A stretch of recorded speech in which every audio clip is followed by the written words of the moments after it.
നമുക്ക് ഇന്നലെ പിടിച്ചതില് 11 കിലോന് 13 കിലോ വരെ വാങ്ങിക്കൊണ്ടോട്ടോ. സുഹൃത്തുക്കളെ, ഇന്ന് നമ്മൾ ഇവിടെ വന്ന് നിൽക്കുന്നത് ചെറുത്തിൻ്റെ ഒരു കോറിയിലാണ്. നമ്മളെ കുട്ടൻ്റെ മത്സ്യക്കൊയ്ത്ത് കാണാൻ വേണ്ടിയാണ് വന്ന് നിൽക്കുകയാണ്. ഓർഡർ അനുസരിച്ച് സാധനം ഇവിടുന്ന് കിട്ടും. ഇതാണ് ആ കോറി. ആ കോറിയാണ് കണ്ടോളി.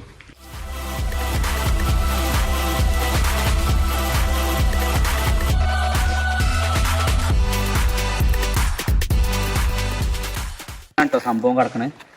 ഇത് കാണുമ്പോൾ കുറഞ്ഞതാണ് വിചാരിച്ചു, പക്ഷേ നല്ല ആഴമൊക്കെ ഉണ്ട്. നമുക്ക് അവിടെയൊക്കെ മീനുകൾ ഇങ്ങനെ കളിക്കുന്നുണ്ട്. ഏതായാലും ഓരിപ്പോൾ വരും. ഓക്കെ, നമുക്കിപ്പോൾ കാണാം.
ആവശ്യക്കാരന് എപ്പോൾ തന്നെ കുടിച്ചു തരും. ഇവിടെ തന്നെ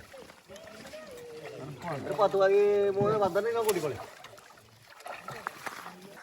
കട്ടില്ലേ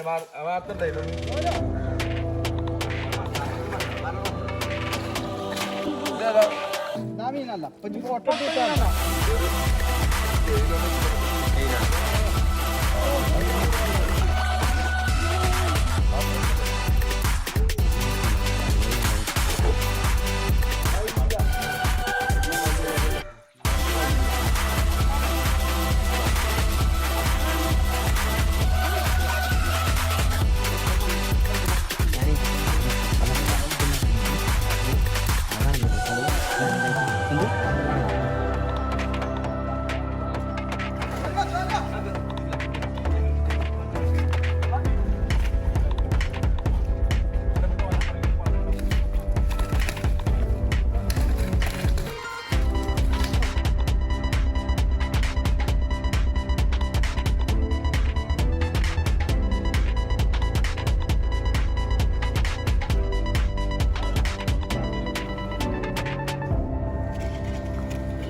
ആർക്കുവാണെങ്കിലും വാങ്ങിക്കൊണ്ടോട്ടോ.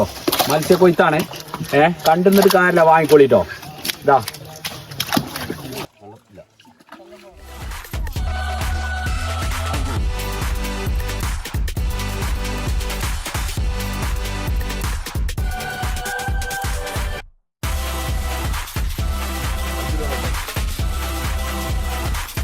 അപ്പോൾ മാൻപാ കുട്ടാ നിങ്ങളിപ്പോൾ എത്ര വർഷമായി ഇപ്പോൾ ഈ പരിപാടികളെ ഈ മത്സ്യ കൃഷി തുടങ്ങിയിട്ട് ഇപ്പോൾ എത്രയായി?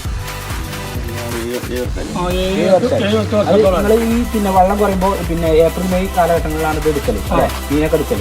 ഇത് ആവശ്യക്കാർക്ക് വേണ്ട മാതിരി ആർക്ക് വന്നാലും ഏത് സമയത്ത് നമ്മള് ഇവിടുന്ന് പിടിച്ച് തൂക്കി കൊടുക്കും. എത്ര ഇതിന്റെ ഏതൊക്കെ മീനുകളാണ് ഇപ്പൊ ഇതിലുള്ളത്? ഇത് നട്ടറുണ്ട്, വാളുണ്ട്, കട്ടിലുണ്ട്, രോഹുണ്ട്, പിന്നെ തിലോപ്പിയുണ്ട്, പിന്നെ കോഴിക്കാർക്ക്, അങ്ങനെ മത്സ്യങ്ങളെല്ലാം 5-6 ഐറ്റംസ് മീനുകൾ ഇതിലുണ്ട്. പിന്നെ നമ്മള് പിന്നെ വിശരഹിത മീനാണ്, വേറെ പ്രശ്നങ്ങളൊന്നുമില്ല. നാച്ചുറൽ ഫുഡ് മാത്രം കൊടുത്തുകൊണ്ട് വളർത്തുന്ന മീനാണ്. അപ്പൊ എല്ലാവർക്കും പാർട്സ് കാര്യങ്ങളൊന്നുമില്ല, ഒന്നും ഉണ്ടാവില്ല. ഉണ്ടെന്നുണ്ടെങ്കിൽ കോറി തന്നെ അറിയാൻ പറ്റും, ആർക്ക് വന്നാലും അറിയാം. അപ്പൊ നാച്ചുറൽ ഫുഡാണ് നിങ്ങൾ ഇതിന് കൊടുക്കുന്നത്. വാസനയും അപ്പൊ കാര്യങ്ങളും നമുക്ക് ആർക്ക് വന്നാലും സാധനം ഇവിടെ പിടിച്ചാണ്ട് അതിലുണ്ടാവും, ടാങ്കിലുണ്ടാവും. ടാങ്കുകളില്ലെങ്കിൽ നമ്മളിവിടെ പിടിച്ചു കൊടുക്കും. ഏതാ വേണ്ട ആകും. എത്ര കിലോന്റെ മീൻ വരെ ഏറ്റവും വലുത് വരെ വരുന്നുണ്ട്? നമുക്കിപ്പോ ഇന്നലെ പിടിച്ചതില് 11 കിലോന് 13 കിലോ വരെ വരുന്നുണ്ട്. കട്ടിൽ ഇന്നലെ വന്നിട്ടുണ്ടല്ലേ? അപ്പൊ നിങ്ങൾ പിന്നെ ഓർഡർ ചെയ്താല് സാധനം ഇവിടെ റെഡി ആയി കൊടുക്കും, ആവശ്യക്കാർക്ക് കൊണ്ടുപോകും അല്ലേ? അപ്പൊ ഓക്കെ. അപ്പോൾ സുഹൃത്തുക്കളെ, നമ്മളെ 3 ആളും പാടെ നടത്തുന്ന ഒരു കൃഷിയാണ്. അപ്പൊ എന്താ വെച്ചാല് പിന്നെ നമുക്ക് നാച്ചുറൽ ഫുഡൊക്കെ കൊടുത്ത് വളർത്തുന്ന മീനാണ്. അപ്പം വരിക, പിന്നെ ഇതേപോലെ മീൻ നിങ്ങൾക്ക് ആവശ്യപ്പെട്ട മീൻ ഒരു വലട്ട് പിടിച്ചാണ്ട് കൊടുക്കും. ജീവനോടുക്കാൻ തന്നെ കൊണ്ടുപോകുക, അല്ലെങ്കിൽ എങ്ങനെ വേണമെങ്കിലും കൊണ്ടുപോകുക. അടിപൊളി ഫുഡ് കഴിക്കുക. ഓക്കെ. അപ്പോൾ വീഡിയോ ഇവിടെ വെച്ച് വൈൻഡപ്പ് ചെയ്യുകയാണ്. അപ്പോൾ എല്ലാവരും ലൈക്ക് ചെയ്യുക, ഷെയർ ചെയ്യുക, സബ്സ്ക്രൈബ് ചെയ്യുക. ഓക്കെ.